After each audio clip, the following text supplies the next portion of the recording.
Hello my future teachers समस्त मोर प्रणाम। मु भावुची काली आपण प्रस्तुत हो सारी ऑल द बेस्ट। मो तरफ जिते ब्लेसिंग दबार अच्छी जिते ठाकुर प्रार्थना करार अच्छी मु निश्चित करी। ठीक अच्छे साथ साथ आपन गोटे बढ़िया विश देवी आज 12 है आज रात 12टा पूर्व हो ना पर हो काली एग्जाम पूर्व गोटे बढ़िया विश भी आपण मान प्रोग्राम प्लान करके रखी। ठीक अच्छे आज आम केते गुड़ाए बहुत थियोरिस्ट थियोरी कि नहीं मत देते एबे तो कॉन्सेप्ट क्लास करिवार नाही टाइम हेले मु एमसीक्यू मोस्ट इंपोर्टेंट दे दूचे जोटा कि हमरो एग्जाम रे आसला भलिया क्वेश्चन मु भाबुची आपण बुझी पारुथिबे। एबे स्टार्ट करिवा वीडियो टिक स्टार्ट करिवा पूर्व मोर समस्त को रिक्वेस्ट रहिला कि मोर यूट्यूब चैनल सक्सेस पाथ को सब्सक्राइब करंतु वीडियो टिक लाइक करंतु आ मोस्ट इंपोर्टेंट कथा हला कि जोटा को बेसी रिक्वेस्ट करूची आपण को सांग मान सहित शेयर करंतु जहा द्वारा कि आपण को साथे साथे भी तो आमे कौन देखिले एठी इरिक्शन करो first stage psychological first stage कौन थिला तांकर ट्रस्ट एंड मिस्ट्रस्ट केते बेले हो एटा को बढ़िया क्लास एटा को आपण मान कर देबी। एबे क्वेश्चन नंबर 31 सरी गला। एबे नेक्स्ट क्वेश्चन जिबा हला टू इरिक्शंस रो stage autonomy versus shame option देखंतु ये जो ऑटोनॉमी हमर जो स्टेज रहिला ऑटोनॉमी एंड सेम जो हमर जो स्टेज रहिला तार बयस सीमा केते केते तार 1 to 0 to 1 years 1 to 3 years 3 to 5 years 5 to 12 years तो हमर एटा के को स्टेज रे तांकर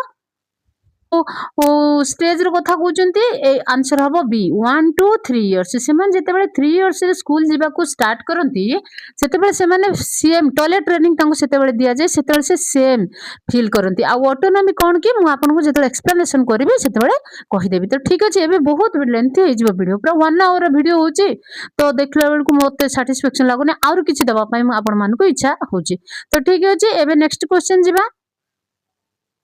वर्सेस गिल्टी स्टेज इरेक्शन जो हम देइचंती इनिशिएटिव वर्सेस गिल्टी स्टेज टा को माने हमर को इयर्स रे अछि सेटा होची इनिशिएटिव वर्सेस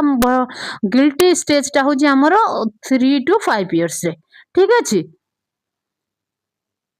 134 कोहलबर्ग इज कोहलबर्गर जो प्री कन्वेंशनल लेवल रो केंद्रीय विचार कौन थिला प्री कन्वेंशनल रो कोहलबर्गर केंद्रीय माने सेंटर चिंताधारा कौन थिला पनिशमेंट एंड रिवार्ड क्वेश्चन कोहलबर्गर क्वेश्चन आसीबो मु आपन को सतर कहि दउची कोहलबर्ग होचनी मोस्ट इंपोर्टेंट चाहे आपन सीटीईटी दियंतु ओएसएसटी दियंतु ओटीईटी दियंतु कोहलबर्ग आसीबो माने आसीबो क्वेश्चन। तो तांकर जो प्री कन्वेंशनल लेवल रे से तांकर कोर विचार केंद्रीय विचारधारा कोन थिला पनिशमेंट एंड रिवार्ड जदि भलो काम करी मते रिवार्ड मिलिबो जदि न मानिबे मते पनिशमेंट मिलिबो से माने सेते बेले रूल को सब ओबे करथांती केवल पनिशमेंट भयर ही करथांती। तो एबे नेक्स्ट क्वेश्चन जिबा ओ कन्वेंशनल लेवल रो मूल धारणा रो कौन थिला तांकर मूल धारणा कौन थिला rules conventional pre conventional already पढिछि कन्वेंशनल रो जो कन्वेंशनल लेवल रो मूल धारणा कौन थिला rules and law abstract and thinking moral and dilemmas नाने नहले कंडीशनिंग। तो कौन हला हमर जो कन्वेंशनल पीरियड रे तांकर थाए रूल माने rule is fix rule and law बुझिबाले तार आंसर हबो ए। नेक्स्ट क्वेश्चन जिबा देखो तो कौन कहला 36 बांदुरार रेसिप्रोकल डिटरमिनिज्म कौन जो बांदुरा हमर देइथिले तांकर जो गोटे रहिछि गोटे वर्ड तांकर बांदुरांक थ्योरी रे रहिछि बांदुरा कोन थ्योरी देइथिले सेटी दैट इज योर होमवर्क देखंतु रेसिप्रोकल एंड डिटरमिनिज्म कहिथिले से वर्डटा सेटा कोन हमर पनिशमेंट ओली देखो interaction a person behaviour and environment तापर कहला पनिशमेंट ओली ऑब्जर्वेशन ओली नेक्स्ट कॉग्निटिव स्टेज जो रेसिप्रोकल एंड डिटरमिनिज्म सेटा कोन बिहेवियर एंड एनवायरनमेंट देखो गोटे लोक हम सहित तांकर इंटरैक्शन करूचंती से लोक केमती बिहेवियर करूचंती केमती एनवायरनमेंट रे अछंती तांका बिहेवियर रो तांका इंटरैक्शन रो ही हमको जानि परिबे सेटा को हम कोन कहते रेसिप्रोकल एंड डिटरमिनिज्म बुझि परले। रेसिप्रोकल एंड डिटरमिनिज्म माने हैला कि गोटे लोकर बिहेवियर रे से पर्सन केमती इंटरैक्शन करूची तांकर एनवायरनमेंट कोन अछि हम जानि परिबा जे जो एनवायरनमेंट रे थाए से सेही एनवायरनमेंट भला विचार बा चिंताधारा करिके रखिता। नेक्स्ट एबे जिबा सेल्फ एक्चुअलाइजेशन देथिले रो सर्वोच्च स्तर कोउटा हमर सर्व basic needs yes basic needs तो सर्वोच्च स्तर रहबो सेफ्टी नीड्स हां सेफ्टी भी स्टीम सेल्फ एक्चुअलाइजेशन देखो मैस्लो हमर कोन कहिथिले ଟା ହଉଛି equalization ଟା ହଉଛି ମାସ୍ଲୋଙ୍କର ସେଲ୍ଫ ଆକ୍ଚୁଆଲାଇଜେସନ ଟା ହଉଛି ଆମର ସର୍ବୋଚ୍ଚ ସ୍ତର ହେଲା। ତ यार मानेटा कौन कि फर्स्ट देख गोटे पिला जदि गोटे किए भी गोटे सिटीजन जदि निजर सेल्फ एक्चुअलाइजेशन को माने निजर सेल्फ माने मु आज कौन खाइबी मु कोठी रहिबी मु कौन रास्ता पाखरे सोई पड़िबी कि ठीक अच्छे आज जदि 50 टका रोजगार कले आज रात जदि खाइदेल काल सकाळ कौन खाइबी ताको जो सेल्फ एक्चुअलाइजेशन टा से होची सर्वोच्च उच्च स्तर रे हमर मास्लोंको हिसाब रे। तो तापर मु एटाको एक्सप्लेन कला बेले भल माने क्लियरली कहिबी एबे टिके कहि पारु नाही। तो कौन कौन एसिमुलेशन माने कौन देख एसिमुलेशन है modifying schema observation in incorporating new information into the existing schema modifying schema next observation next reinforcement. तो आमर एसिमुलेशन माने है कि नुआ इनफॉरमेशन को इनकॉर्पोरेट करके न्यू इनफॉरमेशन को आमर स्कीमा रे एग्जिट करिवार अछि बुझि पाले ताकू कहते हमर एसिमुलेशन। तो एबे नेक्स्ट को देखो तो पियाजेट रो अकोमोडेशन कौन पियाजेट जो अकोमोडेशन देथिले सेटा कौन modify existing schema next ignoring new information no next classical condition ने सोशल लर्निंग ना ना हमर एटा हला मॉडिफाई करबा हमर जो पुराना स्कीमा सहित नुआ इनफॉरमेशन गले सेटा को सेटा मॉडिफाई करे ताको कहंदी मॉडिफाई एग्जिस्टिंग स्कीमा। तो नेक्स्ट क्वेश्चन जिबा भाइगोट्स्कायर स्कैफोल्डिंग रो मुख्य धारणा कौन सपोर्ट लर्निंग यून अंटिल इंडिपेंडेंस निजे जे पर्यंत सी न शिखी जाइए खाली टिके सपोर्ट करवा दरकार माने गोटे पिला देखो एमती गोटे सर्कल अच्छी मु तो केते थर सेटा को आपन बुझे सी एठू जाके एती बाट पार करि पारला साइकिल रे माने देखो सी एठू जानला जे ता बापा तो कोन करचंदी धरिचंदी ता बापा ताको हेल्प करचंदी पर ता बापा से जेते एठी पर्यंत जाइछि ता बापा धरचंदी जेते बेले से एठी पर्यंत गला पिलाटी ता बापा छाडी देचंदी बट सी कोन करा एमती कवर करके आसी ता भीतर पहुंचलानी ता मन ता बापा ताको धरचंदी किंतु धरनाती एई जो एतिकिटा ताको सपोर्ट कले सेटा होची हमर कोन जेट स्कैफोल्डिंग। तो कौन कहछि सपोर्ट लर्निंग अंटिल इंडिपेंडेंस ताको सपोर्ट करो जेते बेले ओह सॉरी दैट इज देखंतु 140 बाइगोट्स्कायर जो हमर स्कैफोल्डिंग अछि तार मुख्य धारणा कौन थिला सपोर्ट लर्निंग एटी आंसर अछि देखंतु सपोर्ट लर्निंग अंटिल इंडिपेंडेंस जे पर्यंत से इंडिपेंडेंस न हेछि लर्नर ताको सपोर्ट करंतु लर्निंग रे। एबे नेक्स्ट क्वेश्चन जिबा 9 इवेंट रो इंस्ट्रक्शन कौन थिला 9 तांकर जो 9 इवेंट थिला तार इंस्ट्रक्शन कौन थिला गाग्निंग करो बुझि परले कि कौन थिला तांकर सेटा थिला sequence of learning events.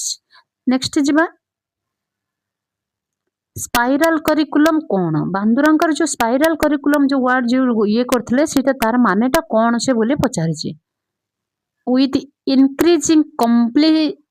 Complexity देखो ये कॉम्प्लेक्सिटी की इंक्रीज करबा पई आ टिके पुंखानुपुंख जोटा तुम मित्र क्लियर अछि ताको थरे रिविजिट करो टॉपिक की आ तार जो कॉम्प्लेक्सिटी को कोन करंती ताको क्लियर करो बुझाला। तापर जिबा 142 कौन कहला देखो गार्डनर लिंग्विस्टिक इंटेलिजेंस रो उदाहरण किए जो चारटा ऑप्शन रहला अंक भीतर linguistic reading and writing drawing music एटा तो एठी तो लैंग्वेज व्यवहार करा जाउची तो ये ड्राइंग रे तो लैंग्वेज नै म्यूजिक तो अलगा कथा स्पोर्ट्स तो ताठ अलगा कथा तो तेनु करी लिंग्विस्टिक इंटेलिजेंस कहले हमर रीडिंग और राइटिंग रे जाय अकॉर्डिंग टू द गार्डनर। आगे जिबा मैथमेटिकल इंटेलिजेंस जो गार्डनर कहते तार मानेटा कौन problem solving yes problem solving ही होगा डेफिनेटली आगे गाई सिंगिंग डांसिंग स्टोरी टेलिंग ना हम ना। तो ये नेक्स्ट क्वेश्चन जी प्रिपेयर्ड एनवायरनमेंट कौन रही प्रिपेयर्ड एनवायरनमेंट जो मंटेश्वरी कही सेटार कौन रही child centre activities teacher lectures only तापर रिवार्ड जोन नेक्स्ट पनिशमेंट तो नहीं रिवार्ड कथा तो छाड़ ये बारंबार रिवार्ड दे हेनी टीचर लेक्चर्स ओनली तो काम को नुहे तो यहाँ चाइल्ड सेंटर एक्टिविटीज आमर कहते प्रिपेयर्ड एनवायरनमेंट एमती मंटेश्वरी मारिया मंटेश्वरी कहते एमती एनवायरनमेंट प्रिपेयर कर जोटा कि आमर चाइल्ड सेंटर एक्टिविटीज हेतिबा दरकार। नेक्स्ट को जिबा लॉ ऑफ एक्सरसाइज कौन कहे लॉ ऑफ एक्सरसाइज थर्नाइक जो लॉ ऑफ एक्सरसाइज देथिले तार से कौन कहे से कहे practice strengthens learning yes law of exercise punishment तो नहीं ऑब्जर्वेशन नुहे मोटिवेशन भी नुहे तो आमर सीटा कौन हम प्रैक्टिस स्ट्रेंथेन्स लर्निंग जिते एक्सरसाइज करिवो जिते प्रैक्टिस करिवो आमर स्ट्रेंथेन्स लर्निंग पाई माने माने कौन शिक्षा पाई से बेसी स्ट्रेंथ आमर माने हमको बेसी पावर मिल जिवो हमको बेसी हुए मिल जिवो आमर ब्रेन भी कंस्ट्रक्ट होई जिवो जदि हमें प्रैक्टिस करबा बा लॉ ऑफ एक्सरसाइज करबा तो एबे नेक्स्ट को जिबा स्टेज केते वर्षर ओरल स्टेज केते वर्षर 0 to 1 हबो ना oral stage Sigmund according to the Sigmund Freud oral stages केते वर्षर 0 to 1 year Freud phallic stage बयस केते फालिक स्टेज रो बयस सीमा केते बोली से पचारचंती फालिक स्टेज रो बयस सीमा 0 to 1 1 to 3 तापर 3 to 5 तापर होची 5 to 12 कि हमरो 3 to 5 फालिक स्टेज मु ये सब ना आपण मानको क्लास बहुत जल्दी प्रोवाइड कर देम कारण आपनकर ओएसएसटी अछि तापरे सीटीईटी भी अछि ये सब पचारिबो ठीक अछि तापर आगो को जिबा बयस केते 5 to 12 लेटेंसी होछि 5 to 12 एबे जिबा हिच थ्योरी कौन पाई मोरल डेवलपमेंट थ्योरी पाई तांको ए पाखर लिखि देछि आंसर कोहलबर्ग फेमस तांकर मोरल डेवलपमेंट थ्योरी पाई ठीक अछि पर कौन कह according to Kohlberg the highest level of moral development is post conventional according to the Kohlberg highest level of moral development कोटा हमर पोस्ट कन्वेंशनल ठीक अछि लर्निंग थ्रू केमिति लर्निंग थ्रू कहा द्वारा हुए एक्सपेरिमेंटल लर्निंग जेबे जदि हम एक्सपेरिमेंट बारंबार करिबा हम यूटिलाइज बारंबार करिबा एक्सपेरिमेंटल करिबा ताला हमर लर्निंग हबो बोली हमर जॉन डुए कहजंती John Dewey emphasized learning through the experimental learning ठीक अछि एक्सपेरिमेंट बेस्ड लर्निंग की से हमर बेसी वेटेज दैछंती तापर नेक्स्ट क्वेश्चन देखिबा सेंटर जॉन डुए नै किए बिना किए समस्त कहबे चाइल्ड सेंटर हमर एजुकेशन हवा दरकार Gardner proposed the theory multiple intelligence Gardner हमर कोन जो थ्योरी देथले तांका नाम कोन मल्टीपल इंटेलिजेंस एबे आगु को जिबा थ्योरी से भी हम कुछ क्वेश्चन देख लेंगे सब थ्योरी हम पूरा कवर करेंगे learning is best described as temporary change permanent change in behavior yes permanent केते बेले हमर लर्निंग हैला बोली हमें जानिबा जेते बेले permanent changes in our behavior हबो सेते बेले जानिबा जे हमर गोटे लर्निंग हैला एबे नेक्स्ट को जिबा इमिटेशन कोडा देथिले कंडीशनिंग थ्योरी देथिले ताको गोटे चूहा भीतर रखी देथिले गोटे बिलाई रखी देथिले तार आगर गोटे माछ रखी नथिले कंडीशन जदी दबो तले तमे जदी ओटीटी पाइबो कि तमे जदी जेटी चाकरी करबा को चाहछो तने ओटीटी क्लियर करो सेटा हमर कोन हला गोटे कंडीशनिंग हला तो बुझि पारले कि तापर नेक्स्ट को जिबा स्किनर कौन reinforcement punishment inside and observation कौन करथिले से मेंट को बुझि पारले तापर नेक्स्ट को जिबा इज कॉल्ड सडन सॉल्यूशन जते बेले मिल जाए ताको इनसाइट लर्निंग बोली कहा जाए बुझि पारले कि अफेक्ट लर्निंग मोस्ट को फैक्टर ता लर्निंग की मोस्ट अफेक्ट करे सेटा कौन मोटिवेशन केते प्रकार दुई प्रकार से कौन कौन इंग्लिश सेटा आपण कहबे 16 कौन कहछि forgetting is fastest immediately after देखो फॉरगेटिंग करि दबा फास्टेस्ट इमीडिएटली आफ्टर कौन लर्निंग जते बेला हमर लर्निंग हबो त हमें कौन संग संग ताको भूली जिबा स्लीपिंग रिवीजन एंड मोटिवेशन जते बेला प्रैक्टिस करि नहीं हबो त हमरा forgetting is fastest immediately after learning तापर कौन है जे कौन कहछि देखो transfer of learning is maximum when केते बेले लर्निंग रो ट्रांसफर हुए मैक्सिमम हुए subject are dissimilar subjects are similar teacher is strict practice is less तो केते बेले हुए जेते बेले सब्जेक्ट डिसिमिलर हुए बिल्कुल फास्ट ट्रांसफर हबो ही ना मैथ्स तो करबे और ट्रांसफर जीवो केमती ताने सब्जेक्ट आर सिमिलर जदि आपण गोटे एठी जहा पढिथिबे सेठी जदि आपण से क्वेश्चन ता पाइबे आपण जल्दी करि परिबे ना करि परिबे तो ए सेम कथा सेटा हमर ट्रांसफर लर्निंग मैक्सिमम हुए जते बेले सब्जेक्ट आर सिमिलर मतलब तब नेक्स्ट जीवा कोन कहै छी देखो learning without reinforcement is suggested by दरकार नहीं रेनफोर्समेंट आम डायरेक्ट लर्निंग लर्निंग करबा विदाउट रेनफोर्समेंट ए कथाटा किए सजेस्ट करथिले टोलमैन देखिबे कि आपण टिके जेटा लिखा है टोलमैन तो ठीक है 18 पर 19 देखबा सपोर्ट्स डिस्कवर लर्निंग को थियरी किए कहूछ हमके भीतर Piaget Bruner Skinner and Watson discover learning किए देथि ହେଲା ବୁଝ ମନେ ରଖିଥିବେ ମୋस्ट इम्पोर्टेंट गोटे मार्क आपण पाइबे तापर जीवा हम विदिन इज कॉल्ड देखो मोटिवेशन थिला दुई प्रकार गोटे हला एक्सट्रिनेटिक आ गोटे हला इंट्रिनेसिक इंट्रिनेसिक एंड एक्सट्रिनेसिक हला दुई प्रकार हमर मोटिवेशन सेते बेले कहि नथिले कारण एठी हमर थिला आपण को होमवर्क गला तापर देखंतु आमे जेते बेले कम्स विदिन जेते बेले हमर संगे संगे motivation is called comes within comes from within जेते बेले आसे ता कोन को जाय इंट्रिनेसिक माने हला कि सेटा हम मन भितर मोटिवेशन देख मु आपण मन को पढौची मोर मन भितर गोटे मोटिवेशन अछि कि जेमते हेले पिला माने ओटीटी क्लियर कर दियंतु ताबे जेटी पकेबे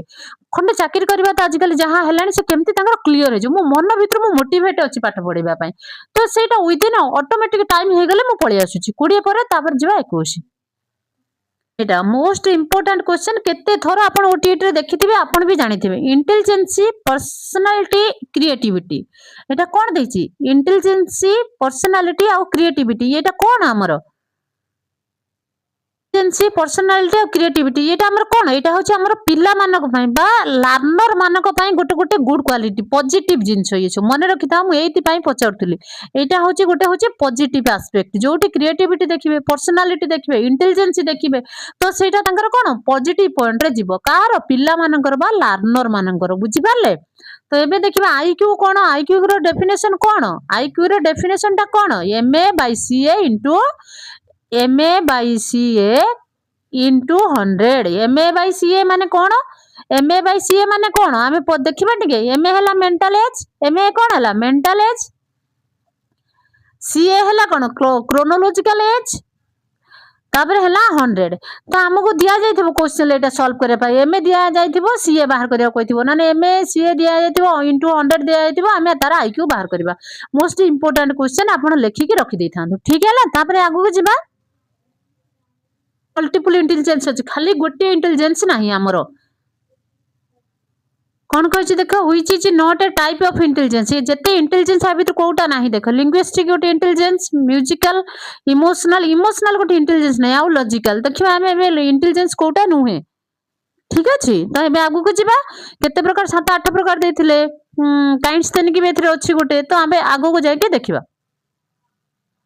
मेनली इन्वॉल्व्स क्रिएटिविटी कौन करे डाइवर्जेंट थिंकिंग दिए क्रिएटिविटी सब बड़े डाइवर्जेंट थिंकिंग दिए कन्वर्जेंट मेमोरी रोट लर्निंग ये सब नहीं डाइवर्जेंट थिंकिंग माने चतुर्दिग को आलोचना करके कौन करि परिबो चिंता करि परिबो आसी तापर आगे देखिबा ऑन इन कोबलेट्स इनको देखो personality test based on inkblots is एटा कोन हमरो TAT तापर होची बिनेट तापर होची वेक्सलर एटा हमर गोटे साइकोलॉजिस्ट ना आपण कोन प्रोनाउंस करती मु जाने नै मु प्रोनाउंस करची रोसेच हैं तो उसका देखो ये कौन होला रोसेच तो या प्रोनाउंसिएशन टा टिके देखि देबे सॉरी तो यार आंसर कोटा हमरो personality test based on the inkblot माने किए कहथिले से देखो आपनकर एबे मन रही गला ना काहे ना मिस जेतर पाठ पढले ता प्रोनाउंसिएशन टा कोन कहितले मु बुझी पारि नथिली एटा हमर कोन कहंती प्रोनाउंसिएशन देखो एटा हबो हमर रोस्कच रोस्कच ता प्रोनाउंसिएशन टा हबो तापर 25 पर 26 rapid during infancy intelligence childhood adolescence and old age intelligence केते बेला रैपिड ग्रोथ करे एबे 26 सरी गला एबे देखबा 27 generally have IQ जो गिफ्टेड चिल्ड्रेन अच्छी तांकर IQ केते थाए थाए एभव 130 मने रखिथिबे पूरा हम गोटे चार्ट दे देमी स्टूडेंट्स एंड तांकर IQ हला आज गोटे चार्ट दे देबे आपण देखि के जिबे तापर जिबा से concept was given by pro ए देखो पॉपुलराइज्ड बाय एक्चुअली किए हमरे सेटा गोलमैन से कोन कहितले जानचंदी बिना इमोशनल ले हमरो लाइफ इज कलरलेस हमरो इमोशनल अछि बोली कि हमें लाइफ रे सुख दुख कोन जानि पारचंती खुशी कोन जानि पारचंती जदी हम भीतर इमोशनल न थांदा ताले हम लाइफ भी गोटे नॉन लिविंग लाइफ सहित समान हेता तानी से इमोशनल को एते हमरो दउथले कि हमरो गोलमैन एते इंपोर्टेंट बा ओटेस दउथले आगु को जिबा डायनामिक माने डायनामिक माने बुझी पारछन डायनामिक माने कोन पर्सनालिटी डिफरेंट डिफरेंट है तो का पर्सनालिटी समान का सहित हेई न थाए तो तेनु कर पर्सनालिटी के डायनामिक बोली कहा जाए तापर नेक्स्ट चीज देखो creativity is encouraged by creativity कौन करे रोड लर्निंग ना freedom of expression yes creativity सब एनकरेज करे कहा को सी हब तार आंसर कहा को फ्रीडम ऑफ एक्सप्रेशन